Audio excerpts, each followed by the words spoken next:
Un, dos, tres, toca la pared.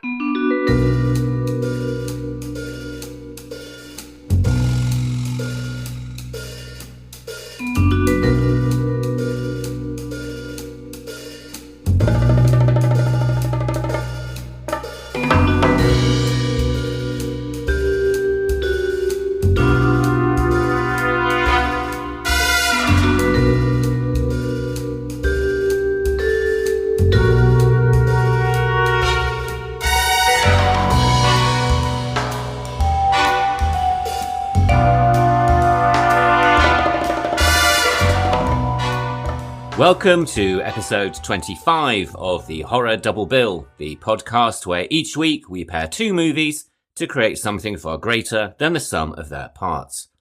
I'm Craig Johnston, and this week we are discussing two films that use the ghost story as a vehicle to explore themes of family, loss, grief, and instability.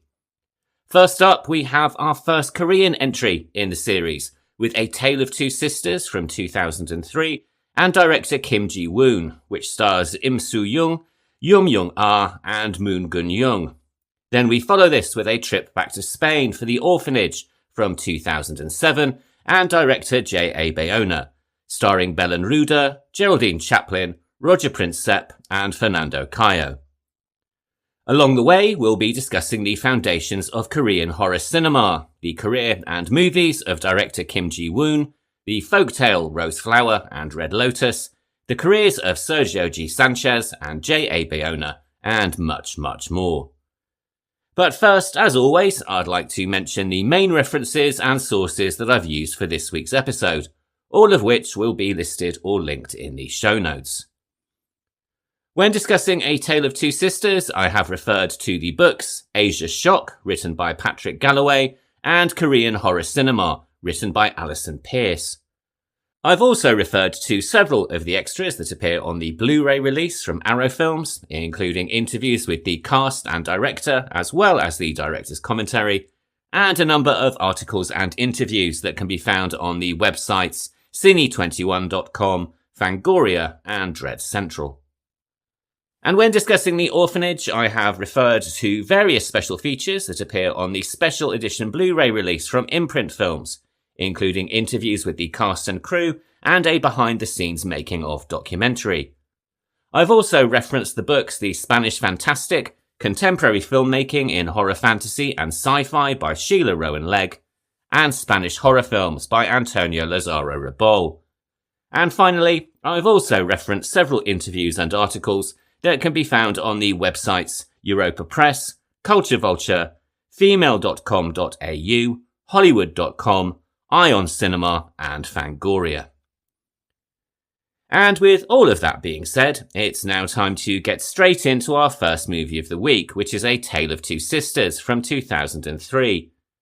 This stars Im Soo-Jung, Jung-ah and Moon Geun-young, and was written and directed by Kim Jee-woon.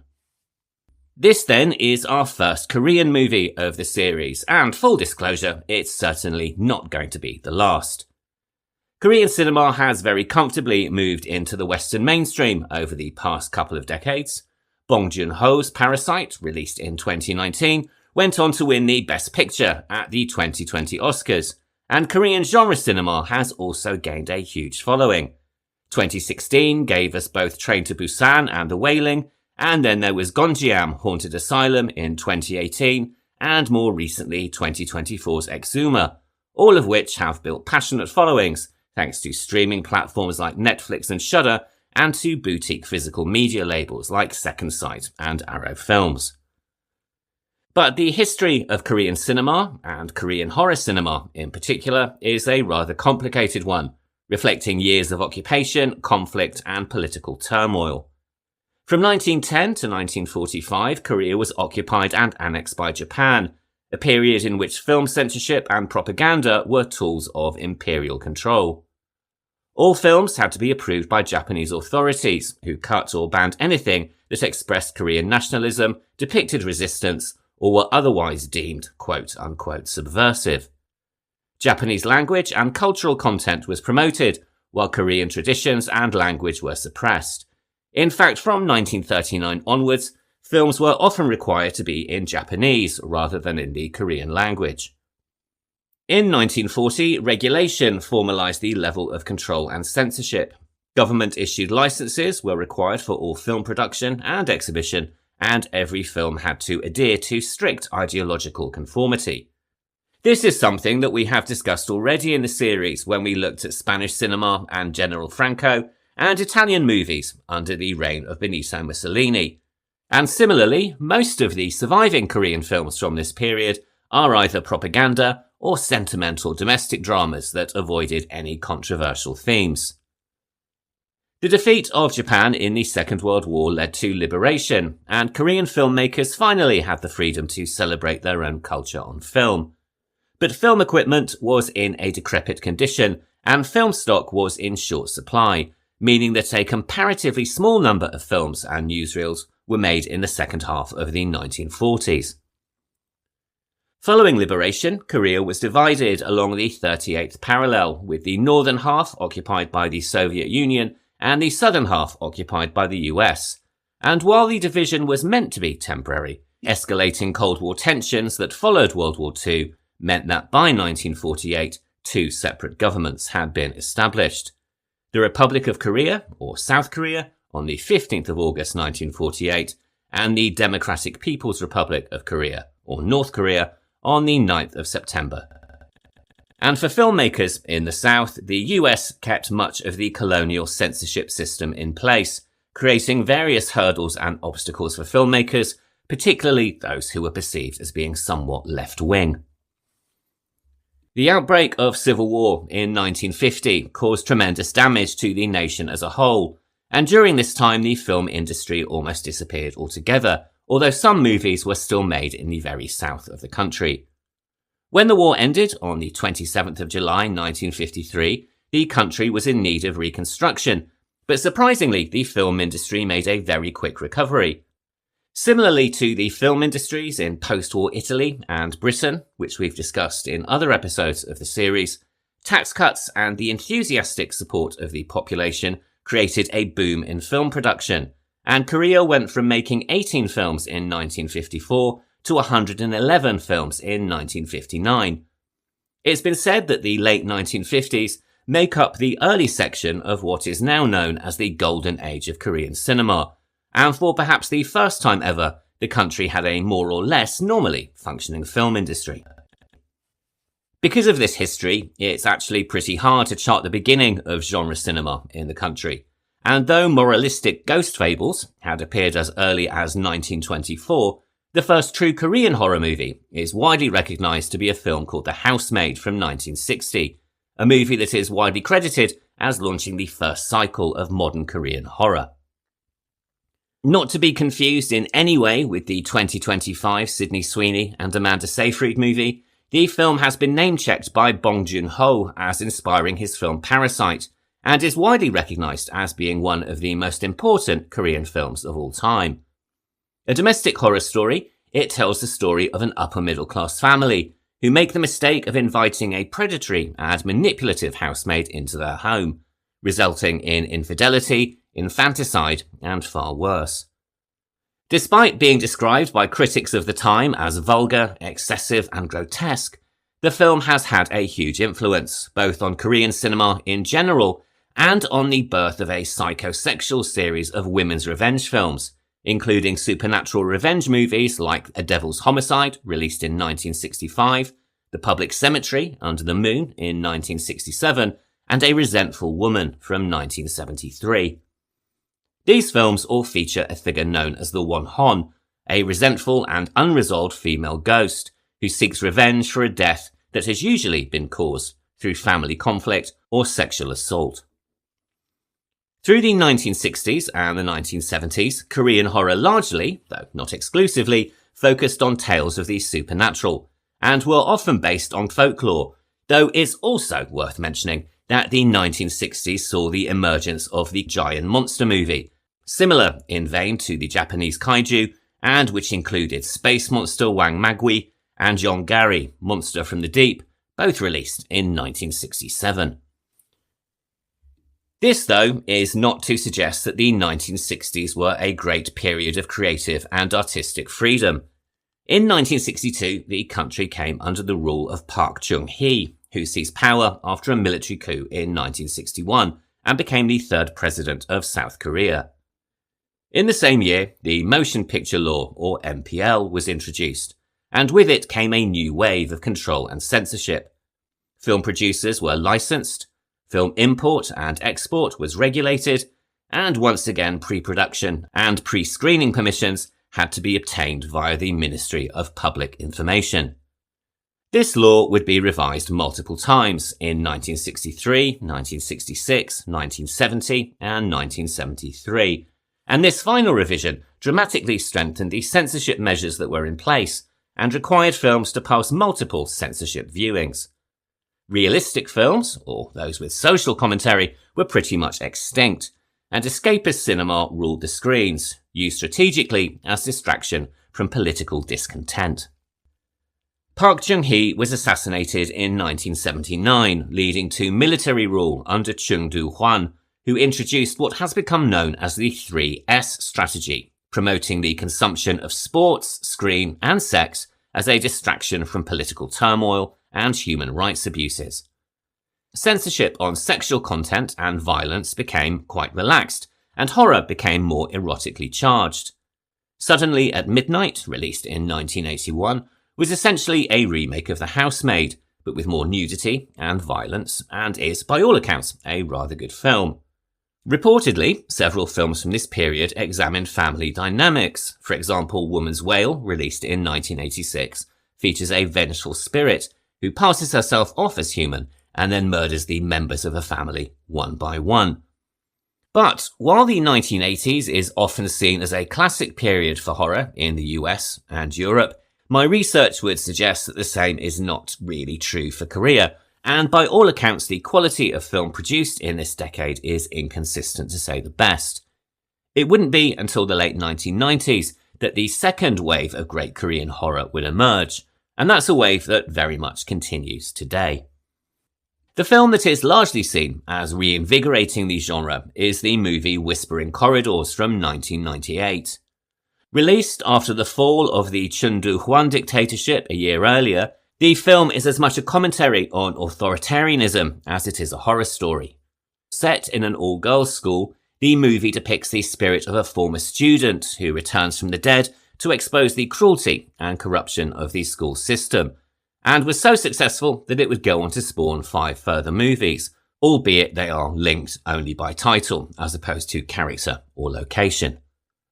A hugely popular franchise, this series would kickstart the new wave of Korean horror, though this would also be greatly helped by the release in the same year of the debut feature from Kim Jee-woon, the director of A Tale of Two Sisters. Kim Jee-woon is widely regarded as one of the leading writer-directors in contemporary Korean cinema. Since his 1998 debut, The Quiet Family, he has released 10 feature films that span a striking range of genre, from horror and psychological thriller to action, comedy and drama. In addition to his full-length work, he has written and directed 8 short films, 2 web series, and also several theatre productions. He's published 3 books and exhibited work as an installation artist. He was born in Seoul, South Korea in 1964 and fell in love with cinema from a very early age, staying up late to watch movies with his father, who would share behind-the-scenes trivia about the films they were watching and the actors who were appearing in them. Much like many of the directors we've discussed in the series, he was also interested in comic books, and this is a discipline that would no doubt inform his later ability to create a very arresting image on screen. Although in 1983 he began studying theatre at the Institute of the Arts, he dropped out of academia, and I think it's fair to say he didn't immediately know what he wanted to do for a career, and only decided on cinema when he reached his mid-30s. Wanting to expand his horizons and his cinematic taste, he saved up money and in 1991 bought a one-way ticket for Paris, which at the time was hosting a film festival. The festival was celebrating the 40th anniversary of the film magazine Cahiers du Cinéma, a publication whose writers have included Jean-Luc Godard, Claude Chabrol and François Truffaut. During this period, he says he watched 100 films over 5 months, an experience that transformed his understanding of cinema, saying, "I'd entered a world of prodigies, and I wanted to make that kind of film myself. That's when I started dreaming of becoming a film director." He returned to Seoul filled with inspiration and ambition, and found initial employment as an assistant director on the 1994 movie The Young Lover, directed by Lee Sung-soo, a drama about a teenage girl trying to escape the attentions of her obsessed stepfather. His screenwriting career, however, happens to have emerged purely through chance. In 1996, he was involved in a car accident, and while physically unharmed, had to borrow money from a friend to pay for car repairs. Unsure exactly of how he was going to pay his friend back, he entered a screenplay competition, and as luck, or talent would have it, he won first prize. The screenplay was called Wonderful Seasons, and whilst it would go unproduced, the win encouraged his writing ambitions, as well as prompting him to enter a second competition, one that, by all accounts, he discovered completely by accident. The story goes that in 1997 he was eating in a ramen shop where the owner was using the weekly film magazine Cine 21 as a kind of ersatz serving tray. Seeing an advert for another screenwriting competition that was due to close in less than a week, he hurriedly wrote and submitted an entry, which again won first prize. This screenplay was titled The Quiet Family and would eventually become his feature directorial debut when it was released in 1998. The Quiet Family is a combination of comedy and horror, and introduced audiences to the genre-blending approach to cinema that he would continue throughout his career. It tells the story of a family running a hunting lodge in the mountains, whose guests end up dying in a variety of unusual ways.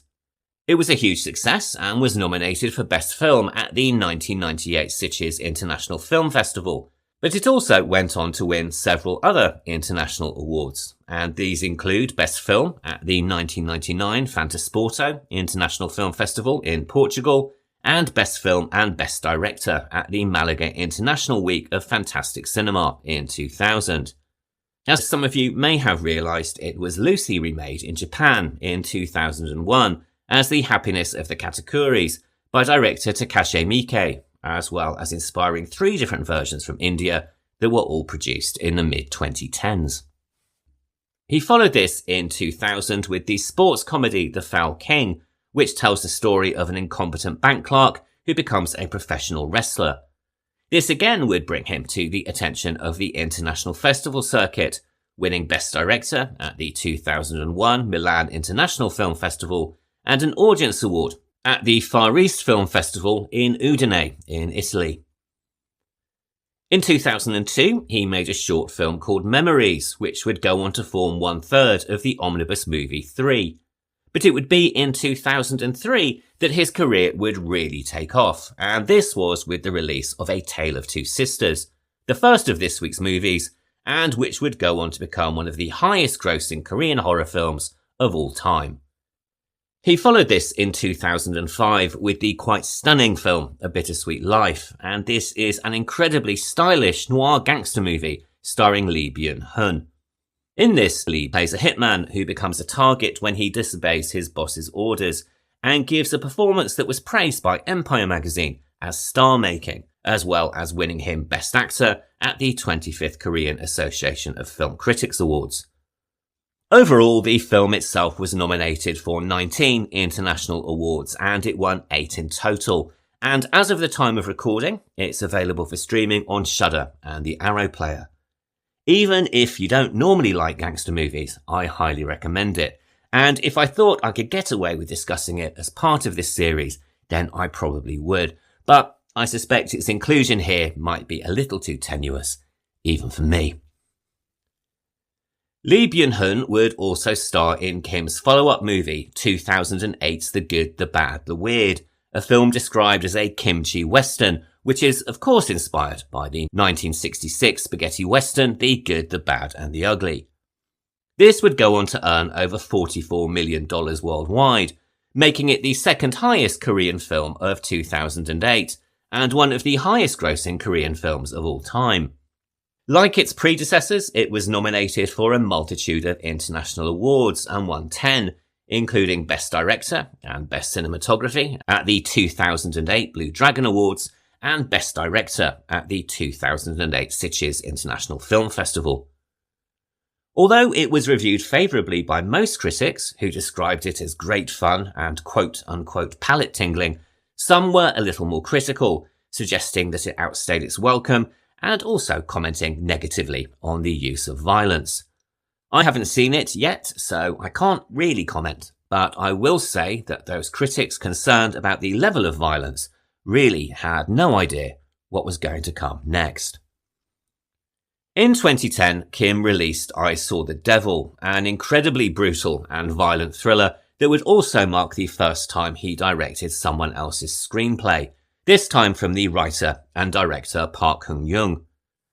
And this is a movie that we will definitely be covering later in the series, so I'm not going to go into too much detail today, other than to say it is an incredibly stylish and well-made revenge thriller that once again would reunite the director with Lee Byung-hun. It is, however, violent in the extreme, and it has been simultaneously described as a pulverising thriller, a classy follow-up to The Good, the Bad and the Weird, and repugnant torture porn. And all of this after the Korean censors forced the director to cut it for release. Regardless, it was nominated for 21 international awards and won 17, including Grand Prize at the Brussels International Film Festival in 2011 and Best Director at the Fantaporto International Film Festival again in 2011.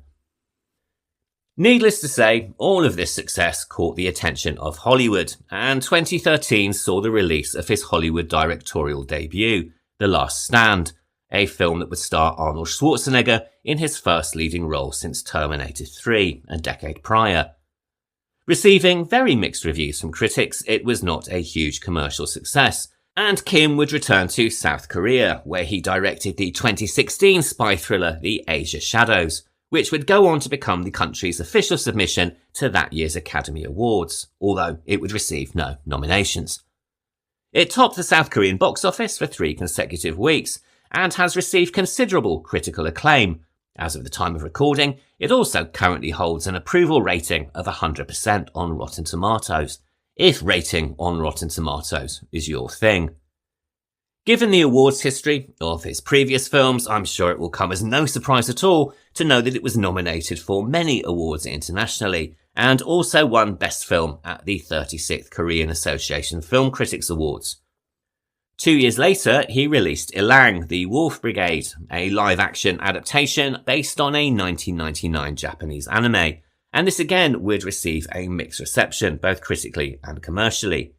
In 2021, he created a sci-fi series for Apple TV called Dr. Brain, which would mark the first Korean language series produced by the platform to accompany its launch in South Korea. This tells the story of a scientist who tries to solve the mystery surrounding the death of his family by developing a technique that hacks into the brains of the deceased. But although a second season was announced, the lead actor Lee Sung-kan sadly died in 2023 before production could begin, and as a result, the second season never materialised. His most recent film was a 2023 release entitled Cobweb, which is not to be confused with the US horror movie of the same name that was also released in 2023. Described by the director as a commentary on filmmaking and also as being his most personal film to date, the comedy drama sadly failed to live up to his earlier successes, though it was invited to the out of competition section at the 76th Cannes International Film Festival. Moving away from cinema, in 2023 he contributed to a site-specific art installation in Seoul entitled The Shadows of Faded Old Love, presenting a piece that explored, quote, fading memories that cling to objects and spaces, end quote. And this is a theme that he has examined in several of his films, notably the memories segment of the movie 3, and of course A Tale of Two Sisters. By all accounts, he is currently developing a feature film titled The Hole, which is scheduled to begin production in 2026 and set to star Theo James. Although he has directed 3 films that can be categorised, more or less, as horror, his overall approach to cinema is rather difficult to pin down, and is reflective of his own varied tastes and predilections.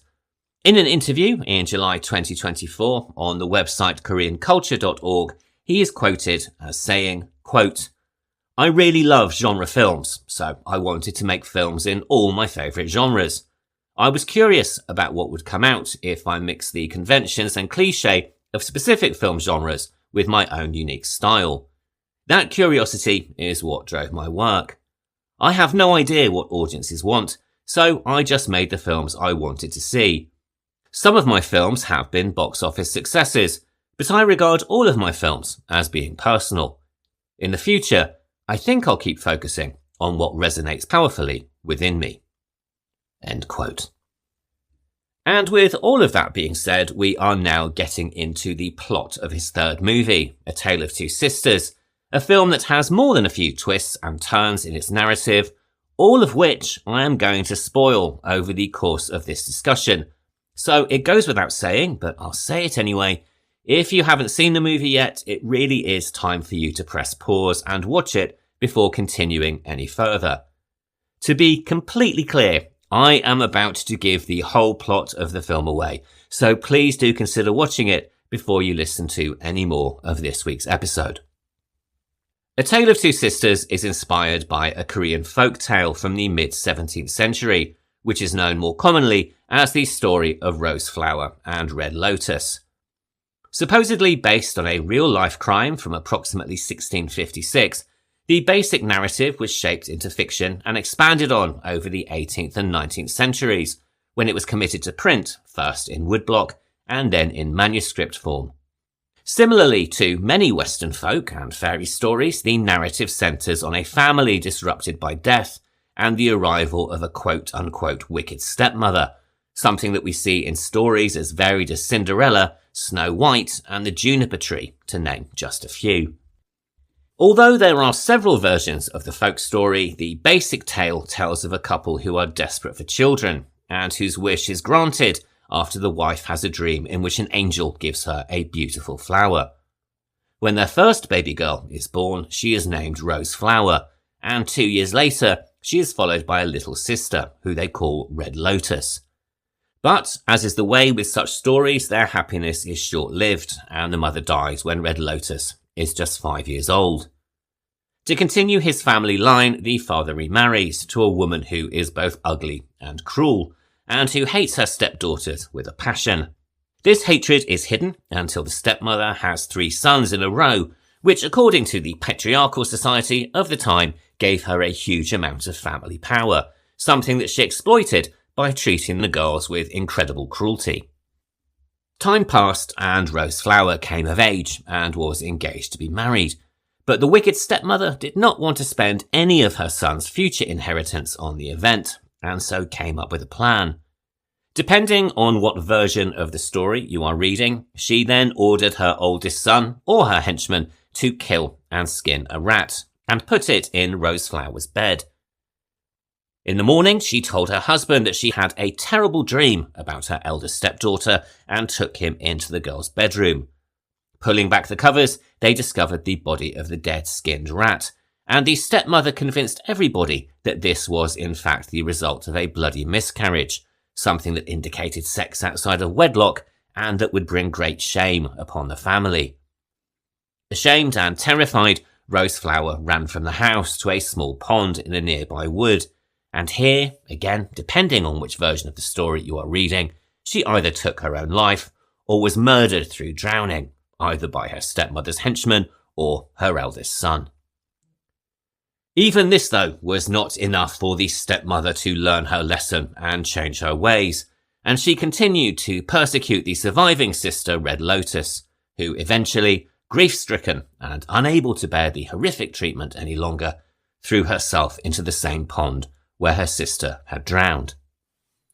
After this, the spirits of the sisters start to haunt the village, appearing as vengeful ghosts, demanding justice and taking revenge on the magistrates who have been negligent in investigating their deaths. In this world, the living have to suffer for failing to protect the innocent, and so accordingly, whenever a new magistrate is appointed, he is found dead a day later. Eventually, a wise and compassionate new magistrate arrives in the village, and on encountering the spirits, shows them empathy and asks them to tell him of the wrong that was committed. On learning the truth, he sentences the stepmother and her accomplice to death, restoring the moral and social balance, and lifting the curse on the village. The father remarries for a third time, and the spirits of the two girls are reincarnated when his new wife gives birth to two twin girls. And needless to say, they all lived happily ever after. This story has been filmed several times, beginning in 1924 and then again in 1936, 1956, 1962 and 1972. Kim's 2003 adaptation was originally suggested as a gothic horror by his producer, Oh Ji-min, an idea which the director had said clicked into place from the moment he heard it. However, instead of remaining faithful to the original story, he decided to reconfigure the narrative to create what he has described as a horror film that is frightening, beautiful, and sad. In his version, the characters of the sisters and the stepmother may well be present, as is the notion of wrongful death, but the story that emerges is very, very different and explores the aftermath of trauma, guilt, and regret. The opening credits float over a background of ornate flowered wallpaper, introducing a visual motif that will be repeated throughout the film in the furnishings and design of the family home. As well as referencing the original folktale and the floral names of its characters, the flowers are also intended to represent the transient nature of childhood and innocence, something that is also reflected in the autumnal countryside surrounding the house. More than that though, the constant repetition of design and detail acts as a symbol for the theme of repressed memories, tiny reminders of the things that we wish to keep hidden, but that are everywhere around us. The characters here are haunted by memory more than they are by spirits, and Kim has described his intention as wanting to depict the fact that, quote, the memories that one most wishes to forget are the very ones that cling to the conscience like a ghost, end quote. Cutting away from the deep and dark colours of the wallpaper, the film then opens with a very stark contrast, a close-up of a white bowl filled with water, and the reveal of an all-white and minimalist interior that we take, correctly, to be some form of institution. A doctor is attempting to interview a patient, a young girl whose identity we later learn is Soo-mi, her face covered by a curtain of dark hair. After a few minor pleasantries, he points at a photograph and asks a critical question. Who do you think you are? And this question, paired with the girl's hidden face, foreshadows everything that is about to follow, and also establishes the film's central conceit, that this is going to be a story of fractured identity and also possible dissociative disorder. Prompted by the request that Soo-mi tells the doctor about quote-unquote that day, the story then shifts into flashback, signified not through the more typical transition of narrator voiceover, but instead through the use of music. Titled Crying Moon, this melancholy refrain will become as much of a motif as the floral wallpaper, and along with the rest of the film's soundtrack was composed by Lee Byung-woo. A lifelong friend of the director, the composer has also provided the scores for other Korean horror movies, including The Red Shoes in 2005 and The Host in 2006. But here he creates something that seems initially rather incongruous for a horror movie. Using hints of the classical orchestral waltz and also mournful piano and guitar, his score blends with the, quite frankly, beautiful imagery to create a lyrical film that is distinguished from being, quote, just a movie that startles you, end quote. This flashback then takes us into the body of the film proper, which is set across a 3-day period during which Soo-mi and her sister Soo-yoon arrive home after being away, again, we assume, in some form of clinic. After spending a little time in the beautifully photographed autumnal surroundings, they enter the family home and are greeted by Yoon-ju, who we learn is their father's much younger second wife. As the film progresses, relations between the girls and their stepmother begin to break down, with more than a few inferences that the stepmother is not so much wicked as she is completely unbalanced, something that is reinforced by the introduction of medication administered at the dinner table. Or at least, this is how it first appears, but as the film progresses, we learn that the reality is very, very different. While a flashback structure most commonly serves to pique audience curiosity and raise questions that are resolved throughout the remainder of the film, here it serves a secondary function and places us in the mind of a very unreliable narrator. Sumi is in fact very unwell, and what follows is probably best described as a dissociative episode, populated largely by figments of her imagination. Although we think we meet the characters of her sister Soo-yeon and stepmother Yoon-ju, these are in fact delusions, and for the bulk of the movie there are only two real people in the house, Sumi and her father. The only interruption to this isolation comes from a visit from Sumi's step-uncle and his partner, who are invited for a truly uncomfortable dinner party in a sequence that becomes all the more disturbing when you watch it a second time around. With this in mind then, we can view the interiors of the house not as an accurate representation of the family home, but as a reflection of Sumi's mental state. Much like the Overlook Hotel in The Shining, or the abandoned cruise liner in Christopher Smith's Triangle, the inside of the house becomes her memory palace, something that is implied from the stark contrast when we first enter, the bright sunny exteriors shifting to a very deep internal gloom. Built on a soundstage to give complete control over lighting and atmosphere, the set was created to shift and change as the story progresses, and as the film continues, the camera starts to reveal spaces as being different as the truth is gradually revealed. Art director Cho Gyun-hung and cinematographer Lee Mo-gai create a world littered with trinkets and objects, decorated in the floral motifs mentioned earlier, and shaded in red, greens and browns. Lighting is deliberately soft and diffused, emphasizing shadows and negative space, and creating pools of darkness where the ghosts of the past can hide. It might be luxuriously furnished, with sumptuous interiors and richly textured fabrics, but it's also a manifestation of Sumi's fractured psyche, with the labyrinthian corridors in particular serving to reflect unconscious fears and emotions. And this is something that we see quite clearly on second viewing, as the stepmother, Yoon-ju, quite literally emerges from the darkness of a corridor when first introduced. Yoon-ju is played by Jung-ah, who, until this point, had been largely known for television work, in which she played, in her own words, bratty and one-dimensional characters. A former runner-up in the Miss Korea beauty pageant, it's safe to say that she had effectively been typecast for most of her career, largely chosen for roles that emphasized her beauty as opposed to her considerable acting talents. She saw this role not only as an opportunity to showcase her abilities, but also to change her career, and she grabbed it with both hands, though she admitted in later interviews that this was done with some trepidation. She recounted that the initial rehearsals with the full cast made her doubt her own abilities, particularly as she had developed the character as being more of an extreme version of a stereotypical wicked stepmother, something that was in opposition to the director's vision for the character. Suddenly uncertain as to whether she should have accepted the role, she considered quitting the film, but her love for the character and the opportunity it presented won out in the end.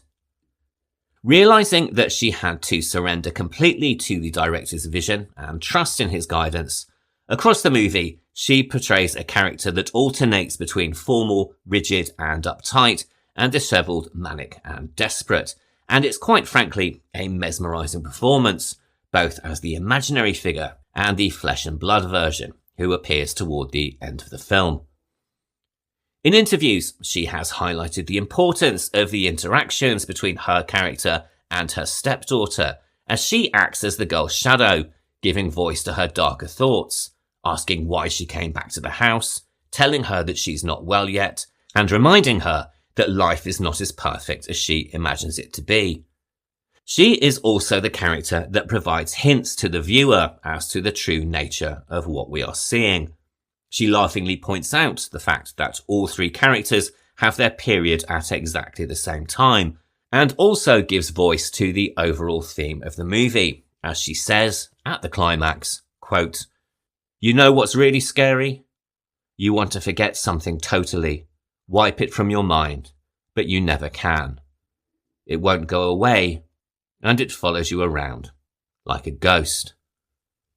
End quote. And if this was not enough, it's also worth remembering that other than Soo-mi, the stepmother is the only character who addresses Soo-young directly. So, once we discover that Soo-young is in fact a figment of her sister's imagination, it really should come as no surprise to discover that Yeon-ju is not really there either. Her horrific actions are in fact a manifestation of Soo-mi's grief and guilt, but do lead to a moment of resolution. In Soo-mi's fantasy world, she is able to rescue her sister from the wardrobe and comfort and protect her, something that she was unable to do in real life. So here, the delusions at least offer a fragment of healing and catharsis, albeit one that is quickly broken when her father announces the truth. Yeon-ju's riddles and pointed comments are not the only clues to the hidden reality lurking beneath the surface of the movie. Before the uncomfortable dinner party, we glimpse their father, uncle, and his partner at the tail end of a very tense and wordless exchange, something that bleeds into the meal itself and starts to raise questions as to what is actually going on. More telling still, despite appearing to share the same space, the father never once addresses Soo-young directly, and this is something that is underlined through a very effective use of framing. During a scene on the veranda, when the father suggests it is too cold to stay outside, Soo-young is cut from the frame entirely, leaving only Soo-mi and her father in view. Much like Jung-ah, actress Im Soo-Jung, who plays Soo-mi, also suffered from a similar crisis of confidence during filming, and was plagued with insecurities as to whether she could perform such a complex character. Although she understood what was happening to Soo-mi, she has said that she didn't believe she could deliver the complexities of emotion that the part required, and has described the process of production as one of discovery, where she gradually became more comfortable as the filming progressed. And to be honest, this is quite understandable. She started her career as a model and had limited acting experience behind her. A Tale of Two Sisters would basically be her breakout role, and would establish her as a new generation film star. She has reflected that on first reading the script she didn't find it scary, but did find it incredibly sad, and that she grew to feel a real compassion for the character and her situation. Much like the stepmother, the role is physically and emotionally demanding, and it is one that she acquits herself in admirably, her limited experience at the time proving no barrier at all to delivering a highly effective and moving performance. The role of the largely silent Soo-young is played by Moon Geun-young, who has said that while she found the script strange and didn't fully understand it, she did feel an incredibly strong emotional reaction to it. Much like her co-stars, she recognised that this was an opportunity to explore new territory, particularly given that her previous roles had all been cheerful or comedic characters. Aged 15 at the time of filming, she graduated from secondary school on set, and has said that she found the biggest challenge to be maintaining her character's gloomy and self-contained persona, which is in direct contradiction to her own. With incredibly limited dialogue, her performance is largely physical, conveyed mainly through facial expression, something the director immediately recognised at her open casting. In fact, he later went on to ask, rhetorically, how such a young girl could have such deep eyes.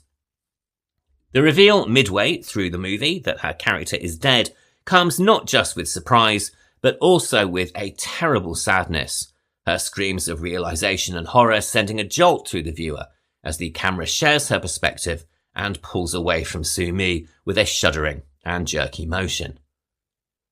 And in addition to the set design and art direction, the cinematography and camera work do contribute greatly to the tone and feel of the film. Tracking shots that roam throughout the house alternate with very disorientating points of view and scenes of absolute stillness, creating images that linger long in the memory. These include the overhead framing of the girl sitting on the jetty, the disorientating 360-degree sequence when the real Yun-ju is revealed, and the strangely disturbing moment as Yun-ju sits before a static-filled television screen and turns to face the camera, one lock of hair falling over her eye. As I mentioned earlier, these visuals are in turn complemented by the score, but also by the sound design, which, unlike many of the film's contemporaries, celebrates silence, occasionally amplifying the sounds of the TV static or the ticking of a clock to emphasize contrast and tension. Even the apparition that crawls across the bedroom floor does so with none of the usual groans and guttural moaning that are usually associated with the subgenre, underscoring Kim Jee-woon's deliberate move away from conventional horror tropes towards something more subtle and also, if we're honest, far more unsettling. Not that this is to suggest that everybody finds the film to be perfect, and its narrative twists have certainly led to criticism, some of which continues today. The unreliable narrator interacting with imaginary or fictional characters is a plot device that has been used in multiple movies, none of which I'm going to spoil by mentioning them by name. I think it's fair to say that they are a very hard thing to pull off, and there are certainly as many examples of failure as there are success stories. Personally, for me, this film falls into the successful camp, though, to be honest, I'm not somebody who pulls obsessively at plot strings, hard as that might be to believe. That being said, some critics have complained that the film is confusing, and that while the reveals deliver genuine surprises, they don't necessarily bring complete clarity. This confusion, they say, is further compounded by the inclusion of an actual ghost, one that appears midway through the movie and again at the climax, suggesting that there may be some reality hiding within all of the hallucinations. And there was certainly internal debate on this in post-production, with one of the producers pushing for the whole story to be shown as a delusion in order to maintain the film's internal logic. Kim, however, disagreed, leading to a far more ambiguous movie that combines subjective psychodrama and hallucination with a real-world haunting. The identity of the ghost, first seen under a cupboard and then emerging from a wardrobe, is never fully established, but there is no doubt at all that this figure is intended to be real. Where you stand on this debate, I leave entirely down to you. But if nothing else, its presence in the movie does bring about an incredible jump scare midway through, and also delivers a satisfying revenge on the real-life Yun-ju, who, as we find out, has done far, far worse things than those imagined by her stepdaughter. On its release in South Korea in 2003, A Tale of Two Sisters was praised by the critics for its precise and slow burn direction, cinematography, and production design, as well, of course, as the performances. However, while many critics admired the modern retelling of the original folk story, several felt that the multiple twists and reveals undercut the tension, a conversation that would continue when it was released internationally. Nevertheless, domestically, in South Korea, the film was remarkably profitable, earning around $3 million against a budget of approximately $1 million, a significant figure for a domestic horror film at the time. It was released in the UK and Europe in August 2004, and in the US in December of the same year, promoted by Tartan Films and their Tartan Asia Extreme label. Feeding into an appetite for Asian horror that had been triggered by the success of Japanese movies like Ring in 1998, Audition in 1999, and Ju-on the Grudge in 2002, it was incredibly well received, and in the US it actually received a limited theatrical release, becoming the first Korean horror movie to be shown in US theatres. In 2009, it was remade in the US as The Uninvited, and this adaptation sadly lacked the mood, decor, and style of the original, and if we're honest, only exposed the potential plot holes even more. Now, over 2 decades later, the original is seen both as a cornerstone of Korean horror and also in the director's career. It's a beautifully composed piece of cinema that offers not just a ghost or psychological horror, but also a deep sadness and a melancholy that lasts long after the end credits have faded. All of which brings us on to our second of this week's movies, and this is The Orphanage from 2007 and director J.A Bayona, starring Belen Rueda, Geraldine Chaplin, Roger Princep and Fernando Cayo. And I'm going to be getting into the spoilers and giving away the ending with this one pretty much from the beginning. So as always, if you've not seen The Orphanage, please approach with caution. This movie is one of many firsts. It marks the debut screenplay of writer Sergio G. Sanchez, the first feature from director J.A Bayona, and the first major film from editor Elena Ruiz and cinematographer Oscar Fowler. Yet, despite their relative inexperience, this team produced the most successful Spanish film of 2007, a haunting and tragic ghost story that was chosen to represent Spain at the Academy Awards, and that also earned $79 million worldwide during its first year of release, which, let's face it, isn't too shabby for a debut feature. The screenplay was originally written by Sergio G. Sanchez in the mid-1990s and was a deeply personal project. Born in Asturias in Spain in 1979, he suffered from a long period of illness as a child and spent many years in and out of hospital, a situation that quite understandably fed into some of the normal fears of childhood. This was compounded by the fact that his parents were rather old, or at least compared to those of his classmates, and a fear of them dying and of being left alone in hospital began to prey on his mind. He said that the character of Simon is based very much on these formative years, even down to the imaginary friends called Watson and Pepe, which were also the names of his own invisible companions.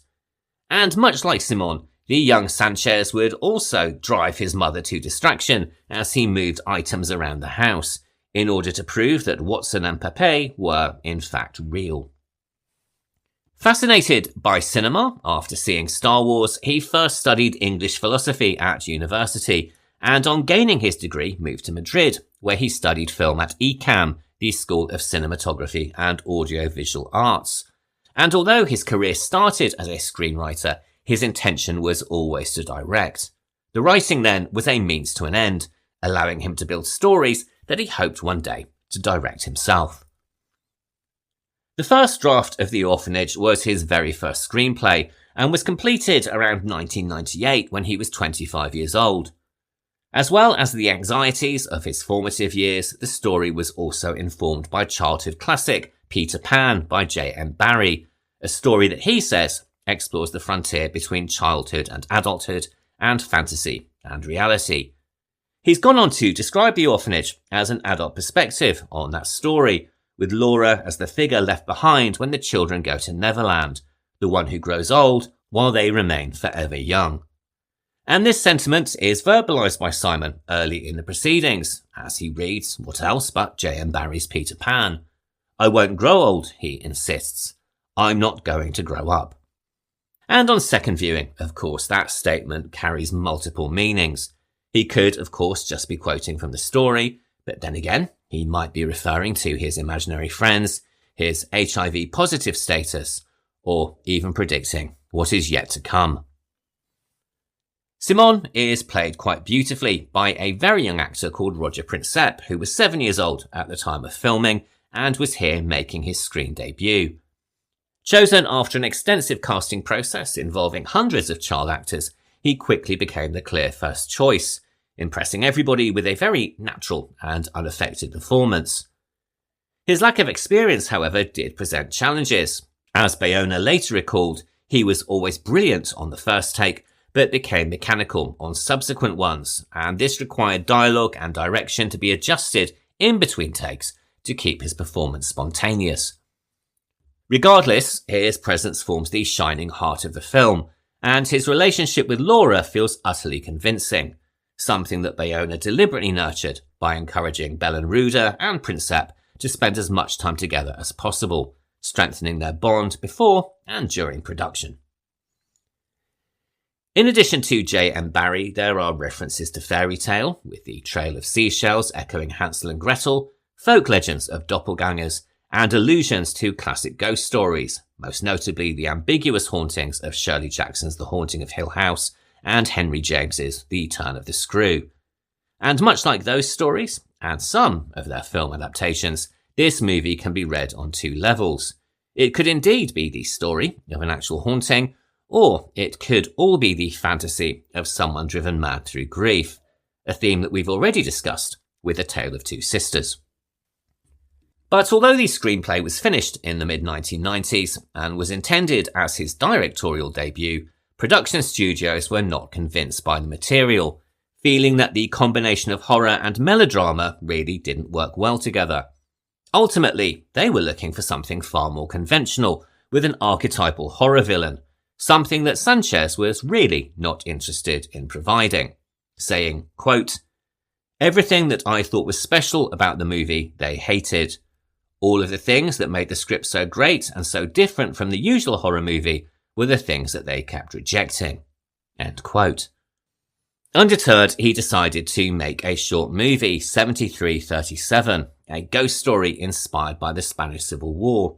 This was intended to act as a calling card to the film industry in the hope that it would also drum up support for the feature film project. And it was on touring this short on the festival circuit that he met J.A Bayona, who, as we now know, would eventually take on the directing duties for the film himself. Bayona was born in Barcelona, in Spain, and was inspired to become a director after watching Richard Donner's Superman, which was the first movie that he ever saw. As a teenager, he and his brother Carlos invented a fake radio program and managed to get press passes for the Sitges International Film Festival, an incredibly bold move that he somehow managed to make work, and as a result, he found himself interviewing legends like Carlo Rambaldi, Ray Harryhausen, and crucially for this story, Guillermo del Toro, who was there to show his debut feature, Kronos. Del Toro took great interest in, quote, "this 17-year-old kid with big sideburns," end quote, and Bayona has recalled giving the director VHS tapes with short films and music videos he had made, which, by all accounts, Del Toro found incredibly funny. Perhaps understandably, the deception of being a journalist didn't last forever, but nevertheless Del Toro continued the friendship, and they maintained communication when Bayona started to study film. After graduating, he began his career directing commercials and music videos, which is where he met many of the team that he would bring to work on The Orphanage, ensuring that he was surrounded by a trusted group of technicians and artists with whom he had already established a very strong working relationship. When Bayona and Sanchez met in 2004, the young director was immediately struck by the screenplay, though he felt that some revisions were needed to heighten its emotional impact. The two spent over 12 months rewriting the story, and Bayona has recalled that whilst it was a great script in essence, he wanted to adapt it more to his personal taste and make it significant for him as well as for Sanchez. Saying that he wanted people to be really scared by a horror film and deeply touched by a drama, the key change was in shifting the focus away from the crimes of the past and towards the character of Laura. He also added further subtext that he has described as the fear of separation, saying, quote, "The characters in this film all live with the trauma of separation in their past, or with the threat of an imminent separation. And that fear manifest is something alive and present in their environment, turning their dream of the idyllic happy home into a devastating nightmare." End quote. And whilst Bayona and Sanchez were in great agreement about the ambiguity of the film and the desire to avoid cheap scares, Bayona's vision for the movie effectively doubled the length of the screenplay and also doubled the budget. It was fortunate then that Bayona had an ace up his sleeve in the form of his friend, Guillermo del Toro. Del Toro has described the script as the best that he had read in many years, one that cried out to be transformed into a film and that avoided rehashing the stock elements of the horror genre. As soon as he found out about the project, he offered to co-produce the movie, and with an established director and box office draw behind them, the rest of the financing fell into place. Much like A Tale of Two Sisters, the interiors of the orphanage were built on sound stages, which provided complete control of the environment and lighting, and created a space that enhanced the gothic nature of the narrative. And also, like our first movie, the set allowed for a very fluid use of camera, something that Bayona and his cinematographer Oscar Fowler planned during pre-production by using scale models of the interiors created before the sets were actually built. And this process allows for some truly remarkable moments, with the camera manically rushing through the house and grounds during the treasure hunt, or whirling around Laura as she cradles Simon towards the end of the picture. More interesting still, there are also the moments where the camera offers the perspective of the restless spirits, floating across the ceiling or observing the action from a child's viewpoint in a corner of the room. Filmed in widescreen, several of the shots also seem to consciously echo moments in other movies, such as The Haunting from 1963 and The Changeling from 1980, as in the scene where Laura hears rustling and banging from the walls and ceiling, something that we discover later has an all too terrible explanation. And The Haunting is also referenced in the scene where Laura is in bed, believing that she is lying next to and speaking with Carlos, only to see him emerge from another room. Following Bayona's request to create the look of a horror movie from the 1970s, Fowler and art director Joseph Russell took inspiration from a French painter called Balthus and incorporated tones of green and maroon. Together, they create a palette that really wouldn't seem out of place in a movie like Rosemary's Baby, which admittedly wasn't the 1970s and was 1968, but I think you get my point. Emphasising natural and diegetic lighting wherever possible, even the sickly green wash of the seance has a natural explanation thanks to the infrared cameras and closed-circuit monitors. And of course, the scientific approach taken in the seance scene is a reminder of the methods and equipment used in Poltergeist, itself a film about a missing child taken by the spirits. But instead of Zelda Rubinstein, the medium here is played by Geraldine Chaplin, daughter of Charlie and mother of Una, who, you may remember, came to a rather grisly end at the Game of Thrones Red Wedding. A multilingual performer, Geraldine Chaplin first came to prominence with Dr. Zhivago in 1965 and earned a Golden Globe nomination for Most Promising Newcomer. A decade and 25 movies later, she received another nomination, this time for Best Supporting Actress, for her role in Robert Altman's Nashville in 1975.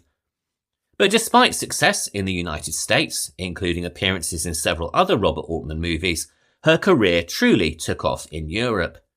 During the 1980s, she worked extensively in France, but did later return to America to play her own grandmother in 1992's Chaplin, a biographical movie about her father, and this performance brought her a third Golden Globe nomination.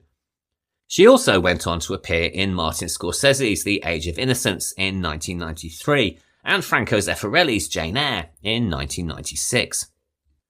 At the beginning of the 2000s, Chaplin began working regularly in Spain and earned a Goya Award for the movie The City Without Limits in 2002, and in the same year she also appeared in Pedro Almodovar's Talk to Her. Her performance as the medium Aurora has been described as an extended cameo and only lasts about 8 minutes of screen time, but it's an incredibly memorable performance and it earned her a second Goya nomination, no doubt recognising the extraordinary presence that she brings to the film's seance sequence.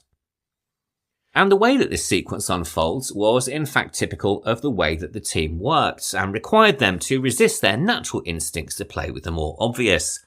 As Bayona himself explained, it would have been more easy to insert more spectacular elements into that sequence, but, quote, "We wanted to keep the ambiguity in the story and focus on the point of view and the idea of sound. It made our work more exciting and more intelligent." Some of the people that read the script complained about the story having two endings. I thought that was necessary. If we decided to cut one of the endings, it would have been like telling the audience how to feel about the story, how to believe about what happened. End quote. That being said, the success of the ambiguous approach is very much dependent on the performance of Belen Rueda in the role of Laura. Aside from the ghostly perspectives that I mentioned earlier, the film is told largely from Laura's point of view, and it's therefore essential that we are happy spending time in her company and that her journey across the course of the movie is believable. Initially presented as a realist who is somewhat tired of Simon's imaginary friends, across the course of the film she falls deeper and deeper into belief and superstition, seeking answers at a parapsychology conference while her husband Carlos remains rational and scientific. Originally working in television and short film, Rueda has described the character of Laura as being a gift for any performer in that it allowed her to explore a very wide range of emotions. She says that she was drawn to the screenplay because of the character's inner and psychological journey, and because there is, as she put it, quote, a logical progression within the madness, end quote. Receiving the script months before filming began gave her time to prepare, which she did by consulting psychologists and also meeting with people who have suffered similar losses.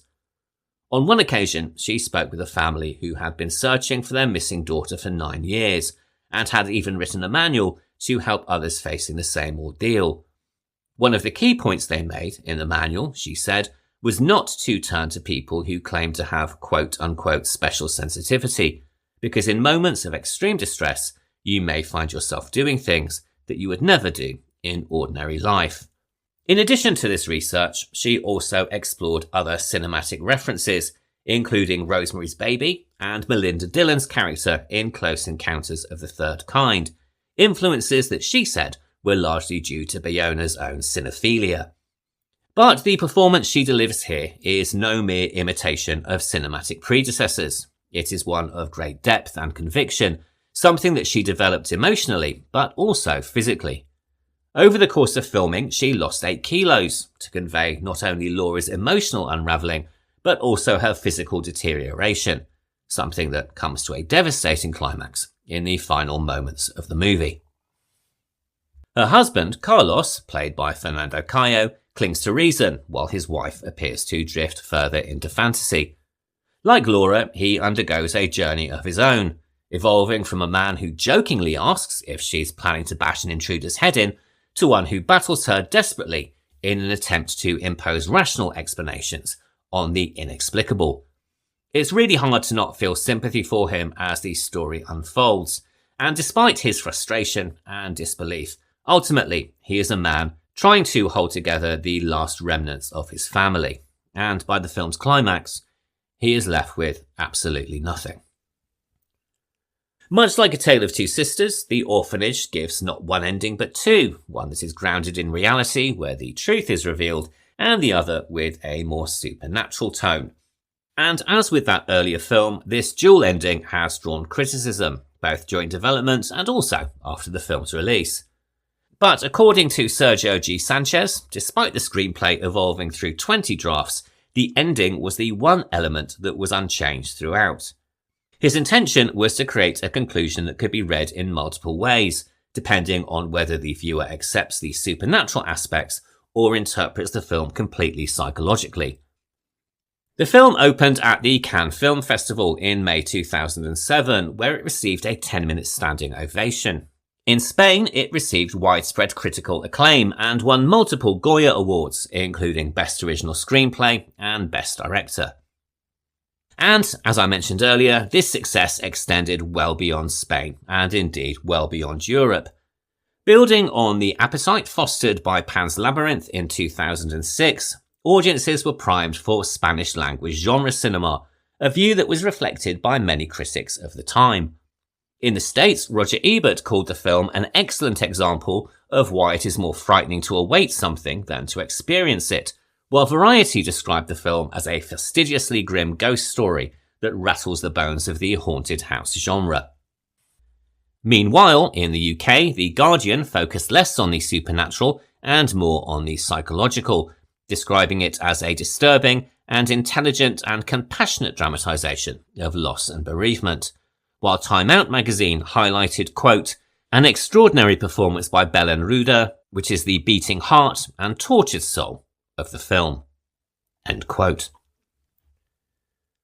Following the success of their debut feature, Bayona and Sanchez would continue their partnership and in 2012 produced The Impossible, a harrowing account of the 2004 Indian Ocean tsunami. Written once again by Sanchez and directed by Bayona, this starred Naomi Watts and Ewan McGregor and once again deals with parental loss, and it's a movie for which Watts would be nominated for an Academy Award. Following this, Bayona went on to direct 2 episodes of the quite brilliant TV series Penny Dreadful, which if you haven't seen, I strongly recommend, and then the pair reunited once more for A Monster Calls in 2016. This was adapted by Sanchez from a novel by Patrick Ness and is a dark fantasy exploring grief, once again, through a child's imagination, further developing the themes that ran through their debut feature. In 2018, Bayona went on to direct Jurassic World: Fallen Kingdom, the second installment in the rebooted Jurassic World series, and then after this he returned to TV and directed the first 2 episodes of Amazon's Lord of the Rings: The Rings of Power. Perhaps more importantly though, in 2023 he returned to Spanish-language cinema with Society of the Snow, a survival drama based on the true story of the 1972 Andes plane crash that we mentioned very briefly back in episode 10. Following its premiere at the Venice Film Festival, it was widely acclaimed and earned multiple Goya Awards, and also an Academy Award nomination for Best International Feature. In 2017, Sanchez stepped into the director's chair for the first time with Marrowbone, a gothic thriller set in 1960s America, produced by Bayona, and features a quite remarkable ensemble cast, including George McKay, Anya Taylor-Joy, and Mia Goth. It's quite hard to imagine the budget of a film that would have that cast in these days. He followed this with directing duties on a TV series called The Girl in the Mirror, which is known in Spain as Alma, a supernatural mystery series that he also created. This tells the story of a schoolgirl suffering from amnesia following a bus accident and who tries to piece together the secrets of her past. More recently, he created and is directing a TV miniseries called In the Killer's Circle, which is currently filming in Spain, reunites him with Belen Rueda, and is due for release in 2026. A Tale of Two Sisters and The Orphanage both open with credits that float above a symbolic use of wallpaper, the first to represent suppressed memory, and the second to suggest the revealing of secrets from the past. Both were filmed in widescreen on sound stages to give complete control of lighting and atmosphere, and both were made by directors at the start of their careers, Sisters as Kim's third feature, and The Orphanage as Bayona's feature debut. Taking their inspiration from traditional and well-known stories, both were also incredibly well received by international audiences, who had been primed by what had gone before, the Asian extreme horror wave of the early 2000s, and the lyrical strain of Spanish horror ushered in by The Others and Pan's Labyrinth. More importantly though, both present ambiguous hauntings that may or may not be real, and use the structure of the ghost story to explore themes of loss, grief, and psychological collapse. Taken together, they provide not only a breathtakingly beautiful double bill, but also serve to remind us that more often than not, it's not spirits that haunt us, but rather the memories of the past. All of which brings me to the end of this week's episode, and thank you very much for listening. If you're enjoying the show, please take a moment to rate, review, and subscribe wherever you listen to podcasts. And if you have any thoughts or comments on either of this week's films, or any of the films we've discussed in the series, you can write to me at thehorrordouble@gmail.com, and you can also follow the show on Instagram at thehorrordouble. Next week, we will be exploring the horrors of conspiracies, as well as the horrors of the super rich. First up, we are returning to the world of the Italian giallo, albeit a rather more unconventional entry, with The Short Night of Glass Dolls from 1971. Directed by Aldo Lado, it stars Jean Sorel, Barbara Bach, Ingrid Thulin, and Mario Adorf.